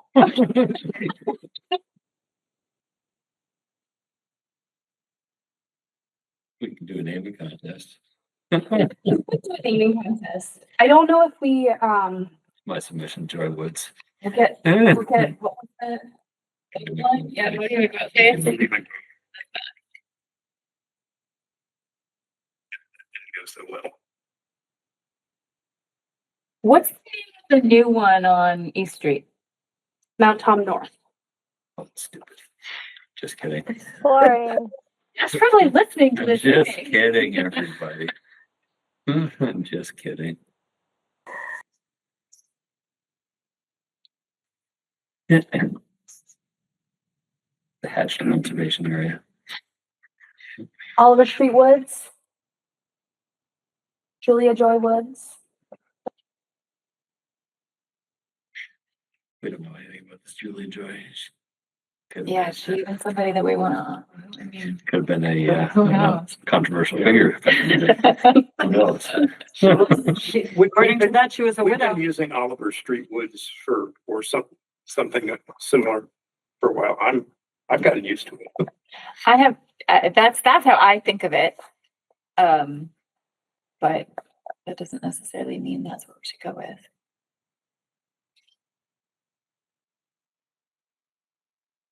What are our other what are our other conservation areas called? There's the Borkowski parcel. There's Just the named after the person. right, the root parcel. Most of them named after- Echodale? How did Echodale? I don't know how Echodale got its name. And there's also a different Echodale farm that we adjacent to it. That was the same time that the APR and Yeah. Yeah. the property was required. It's probably Echodale Farm before that. I don't know. There was like slightly before my time. Pascomic has the Edward Dwyer conservation. Like, there, if we want a precedent for a person's name. So we don't want to use this person's name. We don't know. We haven't decided that.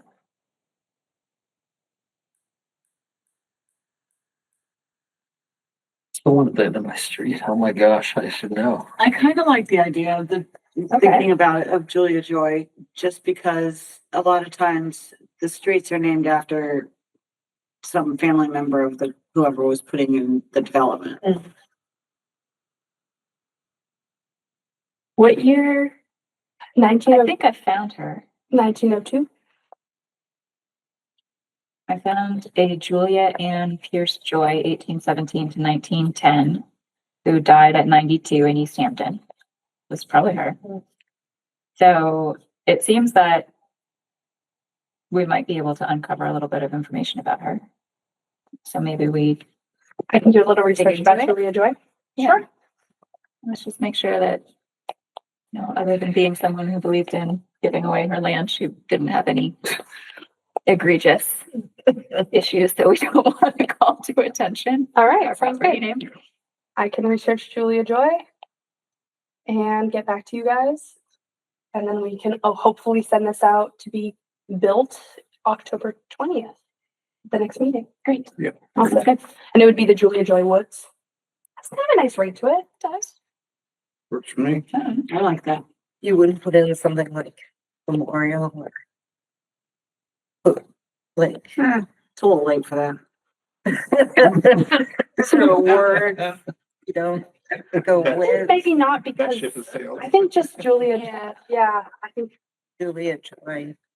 What's Yeah, I mean, like, like, if the land was actively given to us in memoriam of her now, but given that it was so long ago, Yeah, and it was given by her, not by her, in yeah. honor of her. Okay, all right. Let's run through the logo, the icons really quick. She just made them pretty standard, That very clear. Yeah. very clear. Dog, and then there's like a no Mm-hmm. fishing, Okay.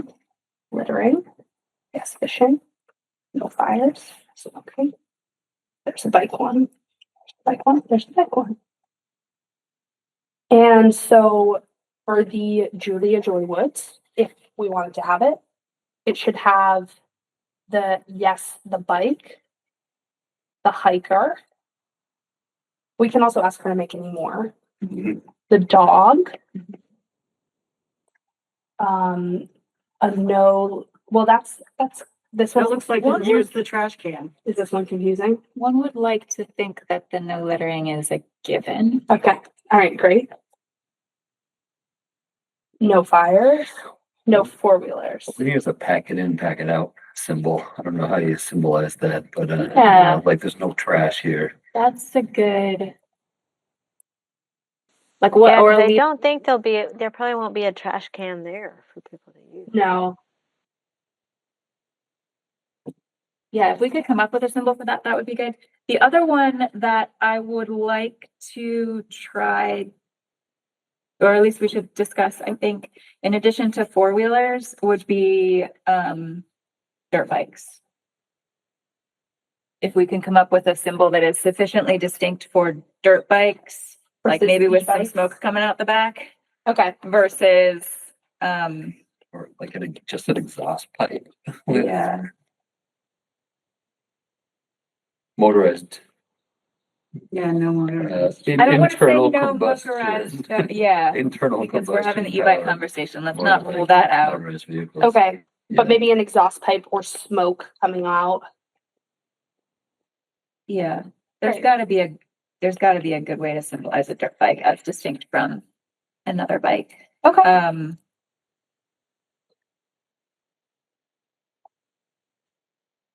Yeah. awesome. Okay, so a no dirt bikes and a no four-wheelers is probably a good thing to have there. The other thing I might, just because the bike looks very road bikey, which certainly is fine if people want to do that in there. But I wonder if getting a symbol that was a little bit more like a mountain bike would be helpful. Totally. And NEMBA might have a very simple graphic that we could use as a starting point or something. I don't, do folks think that matters? I just think people maybe distinguish in their minds. Yeah, I think it's a between good idea. activities. Having accidentally ridden my road bike around what's the pond in Northampton one time? Paradise. Paradise Pond? What's that? Paradise Pond? No, in Florence, Not like Warren. no, Fitzgerald. Fitzgerald Oh, yeah. Lake, yes, actually. I've been ridden my road bike with 25mm tires around Fitzgerald Lake one time. Have you ever been on Rocks Road? Possible. Yeah. It's not actually a road, as it turns out, totally. Okay, I can ask her to do a bike that looks more like a mountain bike. Yeah. And then I do think 5 icons might be good. I'm not sure we really need to specify fire on this one or smoking. I don't think so. I don't either. There's nothing, nowhere for people to fish. Yeah. So what we've got, yes dog, yes hike, yes bike, no No. ATV, No dirt bike. no dirt bike. Anything we're missing? That covers all the things we've heard about from people, right? Right. Hunting. Do we want to talk about hunting? Okay. That is one that we should have in general. Yep. Whether it needs to be called out here, I don't know, but maybe it's good practice to put it on everyone, a yes or no to hunting. Do we have anywhere we allow hunting? Asking. Okay. Well, it was allowed it was like part of the Yeah, decision. right. Yeah, so maybe just a no, like. You convey no hunting of any kind. I'll ask her. Yeah. Cause I was gonna say just like a I feel like shotgun or something, but then you've got bows and the hunting question rapidly becomes when we, bigger. so we discussed, we discussed open space land use policies on the commission in like 2008 or something. And we took a vote and, there's a set of policies out there. I don't know where they exist. Probably all forgotten about them. I went looking for them on my computer and I couldn't exactly find them. But what came out of that process, I think, was that if we wanted to, people felt very strongly about hunting in both directions. So if we wanted to, like, I don't think it was pretty clear that we as a commission at that time would have been able to unilaterally decide yes, no, have hunting allowed or not allowed on specific parcels without having a public meeting about that specifically or whatever, I think probably when we acquire new parcels, that should be part of the discussion. Mhm. But do you think we have to back apply it to? I mean, I'm almost thinking we don't even say right now because we don't know if people want to use it for hunting. We don't know. I don't know. I don't know if you've heard of anybody hunting out there, but No, I haven't. yeah. I mean, the nice thing about this design is should we We can desire add to, to we it. could add another little guy. Yeah, exactly. Yeah, maybe we just leave it off for now. Yeah, because hunters know what the rules are and they don't like to go where there's a lot of people around and everything like Yeah, that, right. So, like, I think my impression is that hunters are generally safe about hunting and that when you go, but people that don't hunt, like, get a lot more nervous about hunting, because they don't know how hunters do it, Right. So, Was there anything in the documentation of her donation? No, not even specifically giving this land as conservation land, but we're putting our sign down that it's conservation land after receiving approval from Parks and Rec and DPW, who are the two other possibilities of ownership of this land. So, yep. But no, it's not. Though I think it could be something. I've talked with Garrett Stover about this from Piscomic, that if there was ever like another acquisition, if we needed to do we could put this land in permanent conservation via the city procedures as a leverage mechanism to be like, we're putting another 18 acres into permanent conservation to work with this other land going in. So. Cool. Yeah. All right, great. Okay, so we're looking for a hunting icon. We're looking for a dirt bike icon. I think that's it. Great. All right. Very good. All right.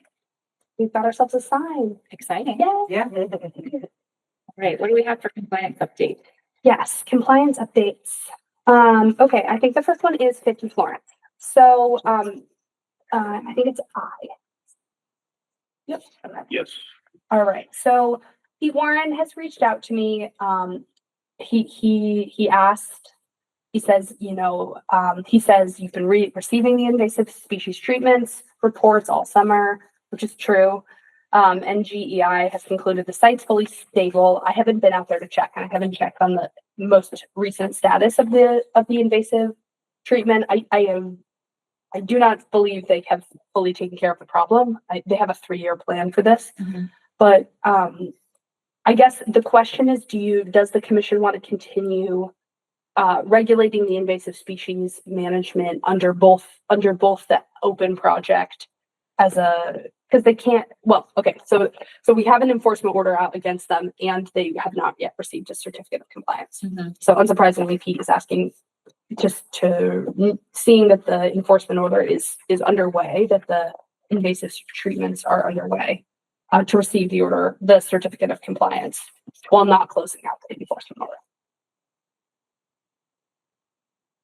I think whether I would be comfortable with that depends on the language in the order around invasives and and what they're doing with those 2 or 3 like piles of knotweed.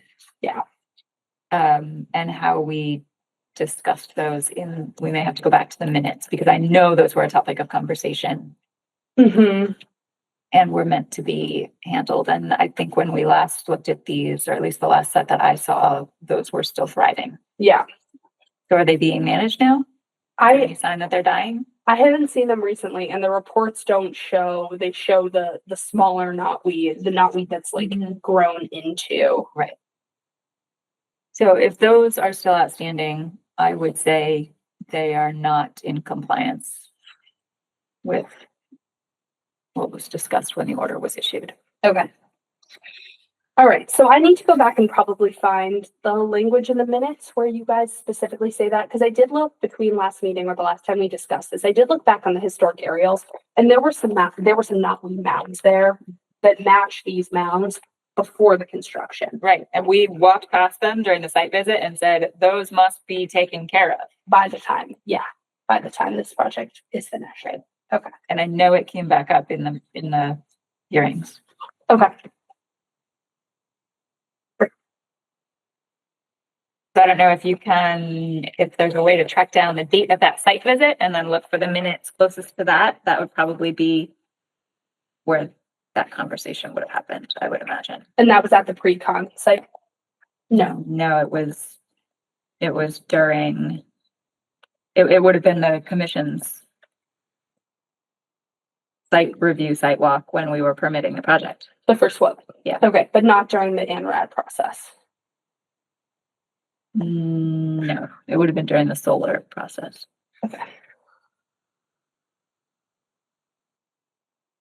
Cool.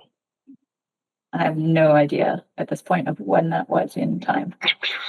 Well, it looks like the plan set was received April of 2021. Okay. Okay. So language.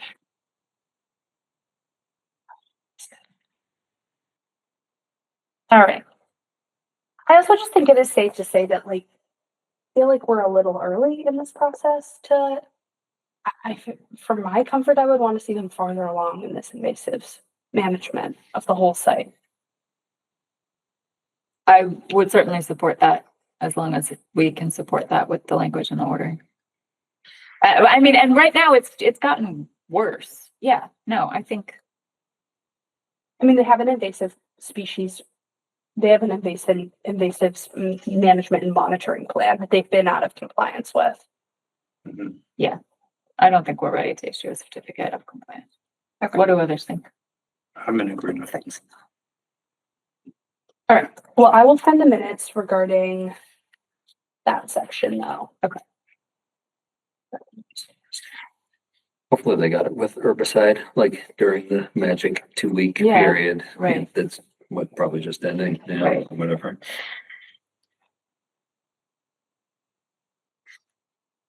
Leak in general with knotweed.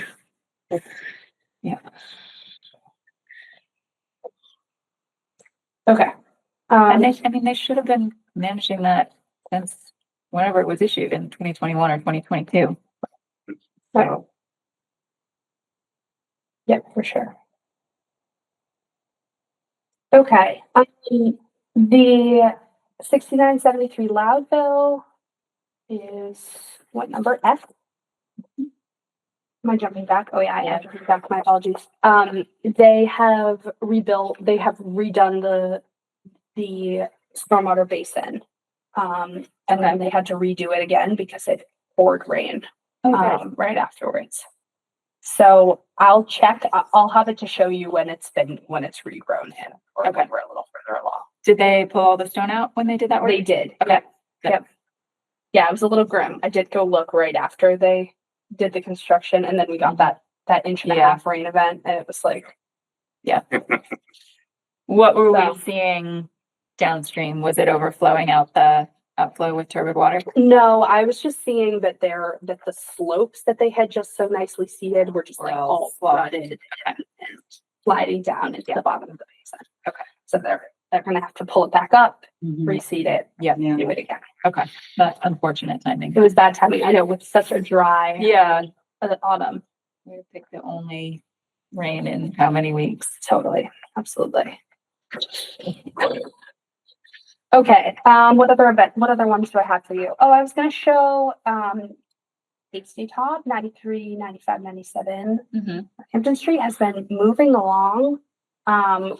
Our monitor, I really do feel, I just want to say it for the commission that, it's been amazing having Weston and Sampson on this project. Like, they're just so on it, and we're really getting like a detail by detail. So our most recent reports are, he's now like highlighting where we're at in the site plan with each of his monthly reports, which I think is really helpful because it's such a vast site plan. They have put in the footings for roots, so they're working closer to the resource area now. So where is 10 on here? Up to the 10 line? is, yeah, 10 is right up here. Okay. Yeah, and we're all down in this area. So this temporary basin is constructed, and then this stormwater basin is constructed as of the last meeting, but they're meeting again later this week. And I think he said by this time, the other basin in the back of the property should be completed, so. Okay. They're moving. They've got a lot of people on site. It's really moving along. Mhm. And things have been looking good in compliance. And there's been like little items that have been caught immediately and fixed. Great. That's what we were hoping for. It's been super helpful. Okay, we've been getting some pre-con requirements from 35 Pleasant. Is that you? Yes. We're getting really close to the end of the alphabet, y'all. That's your lady, our lady. Oh, right, yeah. DIC, whatever. Yep. I used to, my kids used to go there, so I used to say, oh, there's your lady. They thought it was dumb. So we have our invasive monitoring plan, monitoring management plan. It looks like standard stuff. The site doesn't have a lot of invasives right now. It's mostly pavement. Right. Arborvitae, There's a burning bush right in the corner of the buildings or something. that will hopefully be disposed of. Per the plan, the orders recorded, most recent set of site plans. So I just looked at that. I'm still waiting on a few. I am waiting on the bond, the stormwater bond. I'm waiting on the planting plan for the gully and the slope, which should include the shrubs. And I'm waiting on the O&M to be signed and the contact information in the affidavit. But I think they are hoping to get a pre-construction site meeting this week, which, if we can do it if it happens on Wednesday, otherwise it's Yom Kippur. So, okay, it'll be next week.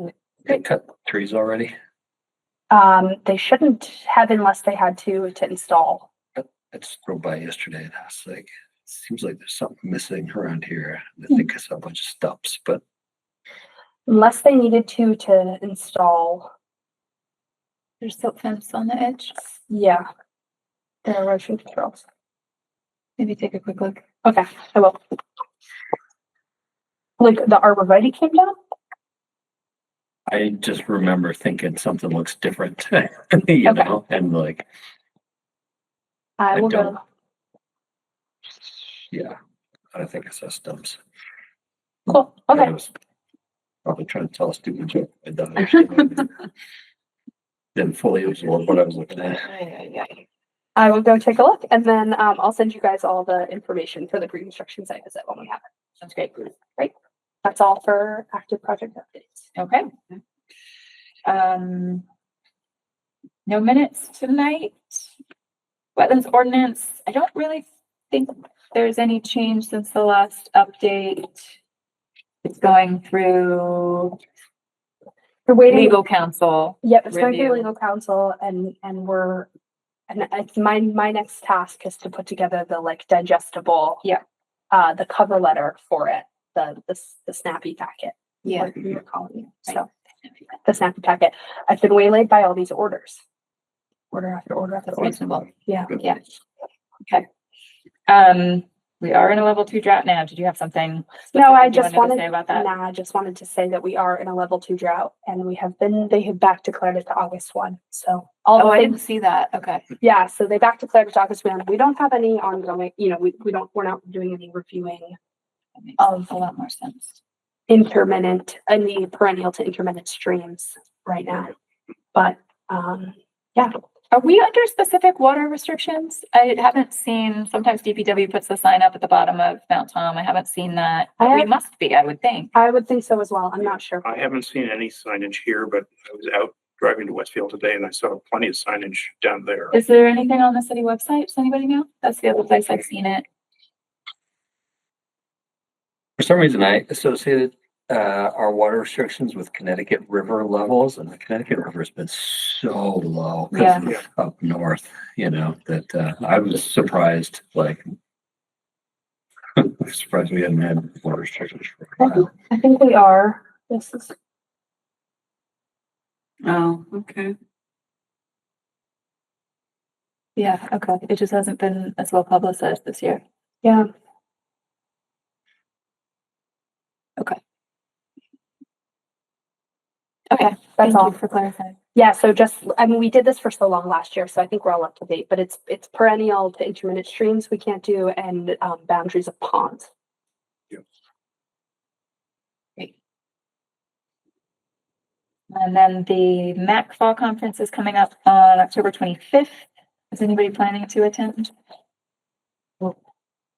I don't usually make it to the fall one. Are you going to go, Ava? Yeah, I will go. Okay. Yeah. Great. Great. I'll report back. All right. Anything else? That's it. Motion to adjourn. Wait, do we have minutes? We don't have minutes to No do? minutes tonight. Oh, motion to adjourn. Do we have a second? All those in favor, Patrick? Aye. August?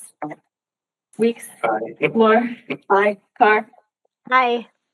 Motion carries. It is 8:09 and we are concluding this evening's meeting of the Easthampton Conservation Commission. Our next meeting will be October 20th at 6 p.m. Note that that is the third Monday and our only meeting in October because of the holiday schedule. Thank you, everyone. This government meeting is brought to you by Eastworks and our local cable subscribers.